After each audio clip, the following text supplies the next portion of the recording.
আসসালামু আলাইকুম। লিলি সেভেনের নতুন আরও একটি ভিডিওতে সকলকে স্বাগত জানাচ্ছি। আশা করছি সবাই খুব বেশি ভালো আছেন। আলহামদুলিল্লাহ আমিও অনেক বেশি ভালো আছি। শুরুতেই বলে নিচ্ছি, যারা লিলি সেভেনের কাটিং এবং স্টিচিং ভিডিও দেখে অভ্যস্ত তারা কিন্তু ধরেই নেবেন না যে এটা হচ্ছে এক ধরনের স্টিচিং চ্যানেল, বা আমি শুধুমাত্র আমার বুটিক্সের যে কাজগুলো বা ড্রেসের যে কাজগুলো, শাড়ি, এসব কাজগুলো এখানে শেয়ার করি। তা কিন্তু একদমই না। আমি হচ্ছে আমার উদ্যোগের যে কাজগুলো প্রতিনিয়ত করে থাকি, যা আমার রেগুলার কাজ থাকে, আমি ঠিক সেই কাজগুলোই শেয়ার করি। তো এখন যেহেতু গতকালকের ভিডিওতে আমি একটু দেখিয়েছিলাম যে আমি কিছু ক্রাফটিংয়ের জিনিসপত্র কিনেছি, আমার কিছু অর্ডার ছিল। তো এখন মাঝে কিছুদিন আমার একটু ক্রাফটিংয়ের কাজ যাবে।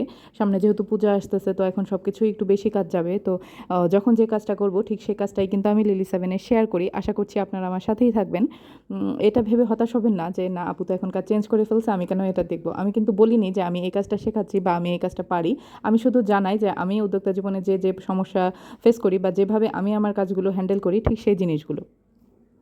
তো আজকে যে কাজটা আমি করব সেটা হচ্ছে উড বেস একটা আয়না। এটা কিন্তু খুবই ছোট সাইজেরও হয়, আবার একটু বড় সাইজেরও হয়। তো আমি একটু মাঝারি সাইজের একটা আয়না নিয়ে আসছি। এটা একটু কালার করার চেষ্টা করব, যেহেতু পেন্টিংয়ের কাজটা আমি খুব বেশি করি না, একদম অল্প অল্প করে করি। তো আমার কাছে পেন্টিংয়ের খুব বেশি এলিমেন্টসও নাই, যতটুকু আছে আমি ততটুকু দিয়েই মেকওভার করার চেষ্টা করি।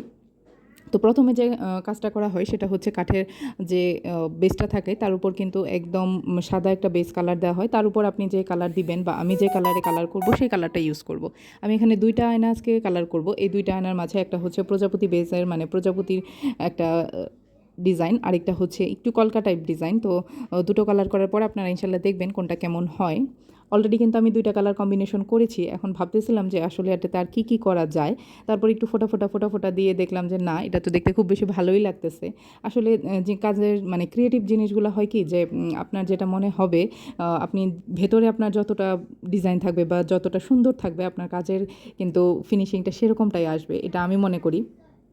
আর যারা খুব বেশি ভালো আর্ট পারে বা মেহেদি দিতে পারে কিংবা খুব বেশি ড্রয়িং করতে পারে, আমার কাছে মনে হয় যে তারা এত ক্রিয়েটিভ, এত গুণী। কারণ এই জিনিসটা আমি খুব বেশি ভালো পারি না।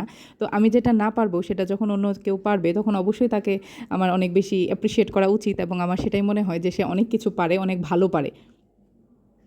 তো এটা এই যে রং করতে করতে আমার মনে হলো কি যে এখানে একটু যদি ফাটানো যে পার্লগুলি থাকে, ভাঙা পার্লগুলি থাকে, সেটা যদি একটু সেট আপ দিয়ে নেই তাহলে কিন্তু জিনিসটা আরও বেশি গর্জিয়াস দেখা যায়। তো সেটাই এখন সেট আপটা দিচ্ছিলাম। এখানে আমার ঘামটা অনেকটা শুকিয়ে গেছে, যেহেতু অনেক দিন যাবত আমি জুয়েলারির কাজটা করতেছি না, ক্রাফটিংয়ের কাজটা করতেছি না। তার উপর হচ্ছে এই আঠাটা দিয়ে করতেছি না, এটা হচ্ছে B6 আঠা, যেটা আপনারা যারা ক্রাফটিং করেন তারা বেশ ভালোভাবেই জানেন, স্পেশালি যারা জুয়েলারির কাজ করে। তো আমার কাছে B6ও ছিল না, B8 দিয়ে কাজ করতেছিলাম। তো এটা এতটা শুকাই গেছে, আমার হাতে এত প্রেশার লাগতেছিল, তারপরেও যেহেতু পাচ্ছি না, সেটার তো সেট আপ দিতেই হবে। গ্লুগান দিয়ে করলেও বেশ ভালো হয়, কিন্তু সেটাও হাতের কাছে পাচ্ছিলাম না। আর সবচেয়ে কষ্টকর হচ্ছে এই জিনিসগুলো, যে আমি যখন এলোমেলো করে কাজ করতেছি তখন এটা করতে খুব ভালো লাগতেছে, ফাইনাল লুক, আউটপুট সব কিছুই ভালো লাগতেছে, কিন্তু যখন এটাকে আমি জিনিসটা গুছিয়ে রাখতে যাব তখন এত বেশি কষ্ট হয়, মেজাজ 49 হয়ে যায়, এরকম একটা অবস্থা। সে যাই হোক, কাজ করার পর আপনারা সেটা দেখবেন। আর সাথে কিন্তু আজকে আরও অনেকগুলো আয়না দেখাবো। তো জানাবেন সেগুলো কেমন হয়েছে।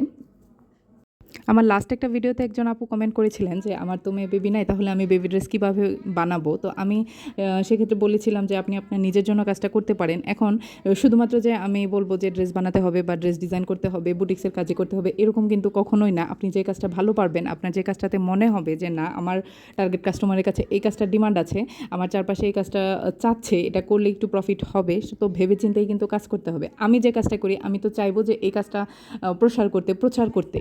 তো আপনি যে এটাই করতে হবে এরকম কিন্তু কখনোই ফিক্সড না। যাই হোক, চলেন দেখি ফাইনালি আয়নাগুলো কেমন দেখা যায়। আর আমার পছন্দের বাগান বিলাসের সাথে এত সুন্দর আয়নাগুলো মাশাল্লাহ খুব বেশি ম্যাচিং করেছিল। বিকালবেলা আলো একটু কম ছিল, তারপরও আমি চেষ্টা করেছি যতটুকু সম্ভব শ্যুট করতে। আর আমি বারবার বলি যে আমি প্রফেশনালভাবে কখনোই ভিডিও মেক করি না, আমি যতটুকু কাজ করি ততটুকু শেয়ার করার জন্যই একটু একটু ক্লিপ নিয়ে থাকি। এখন সেটা যেভাবেই হোক, আশা করছি আপনারা সেভাবেই সেটা অ্যাকসেপ্ট করবেন। এই ছোটো ছোটো আয়নাগুলো কিন্তু আমাদের পার্সে অনায়াসেই থাকে, কিংবা আমাদের টেবিলের একটা কর্নারে, বা সবসময় যে আমরা ড্রেসিং টেবিলেই দেখে থাকি সেরকম কিন্তু না। ছোটো ছোটো জিনিস একটু কাজল দেওয়ার জন্য কিন্তু হাতে ক্যারি করা একটা আয়নার প্রয়োজন হয়। তো দেশীয় একটা জিনিস এবং হ্যান্ডমেড যেহেতু, প্রত্যেকটা জিনিসই কিন্তু একদম অনেক বেশি আদর নিয়ে তৈরি করা হয়, খুব বেশি সুন্দরভাবেই বানানো হয়। আর ফিনিশিং তো আপনারা দেখতেই পারতেছেন। এটার কিন্তু আরেকটু কাজ বাকি আছে, সেটা হচ্ছে স্প্রে করা। আমার এখনও এটা শুকিয়ে সারেনি, তো শুকানো শেষ হলে আমি সেটা স্প্রে করব। আর ফ্লোরাল যে কাজগুলো করি, ফ্লোরাল এই আয়নাটা মাশাআল্লাহ এত বেশি সুন্দর, এত বেশি সুন্দর। প্রথমত আমি এটা বিক্রি করতে চাইনি, আর এখনও আমার খুব একটা ইচ্ছা করে না এটা আমি বিক্রি করি। অন্য আরও যেটা বানাবো ইনশাআল্লাহ সেটা আমি সেল দিয়ে দিব। তো এটা আমার প্রথম বানানো একটা ব্রাইডাল আয়না ছিল, এবং এটা আমি আমার স্মৃতিতে আমার কাছেই রাখতে চাই। তো পরবর্তীতে যে ব্রাইডাল মিররগুলো আমি বানাবো ইনশাআল্লাহ সেগুলো আপনাদের সাথে শেয়ার করব। তো আজকের ভিডিওটা কে কোথা থেকে দেখছেন প্লিজ কমেন্টে জানাবেন। যারা আমার চ্যানেলে নতুন তাদেরকে রিকোয়েস্ট করব চ্যানেলটা প্লিজ সাবস্ক্রাইব করবেন এবং বেশি বেশি শেয়ার করে সকলের মাঝে জানিয়ে দিবেন। ভালো থাকবেন সবাই, আল্লাহ হাফিজ।